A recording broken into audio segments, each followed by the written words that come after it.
Detroit and kept up with his medical degree. And he would actually go on to open a few small hospitals, but unfortunately, every single one of them experienced financial issues, which means he experienced financial issues. And during this struggle, Mr. Sweet's brother, which I could not find if I believe he was involved in the defense of the household. Mr. Sweet's brother also died from TB later on during Mr. Sweet's financial issues. So he has a lot going on.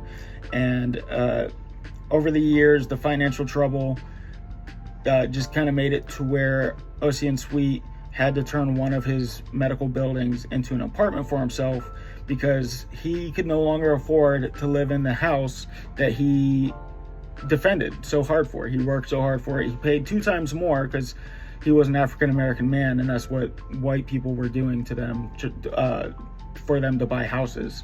And also banks and real estate companies were also making it difficult for black men to buy property during the time. But, even though he bought it, worked so hard to get it, and risked his life defending it and his family's, he could no longer afford it. And he had to move into one of his own medical buildings that he turned into an apartment.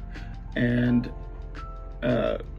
unfortunately, on March 20th, 1960, Ocean Sweet would commit. Probably have to bleep that. I don't think you can say that word. It was just because of everything that he experienced, the loss of his wife, who was at the time of her passing his ex-wife, the loss of his 2-year-old daughter, and the loss of a house that he defended. And all of this could probably be avoided if it wasn't for blacker-ass white people. Minimum of 500 racist-ass honkies trying to run a black man out of their neighborhood. So who knows? Maybe the wife and daughter wouldn't have contracted TB and they would still be alive. And I mean, he went on to live to the 1960s, but he still had plenty of life to live. But one thing to take from this story is be brave. If something is wrong, stand up against it. This man, honestly, his story is an act of bravery, and that everybody is entitled to self-defense when they're legally allowed to pursue that action of self-defense. Ocean Sweet is a man of bravery, persistence, and pursuing what he wants, which is an important story that each of us should look at.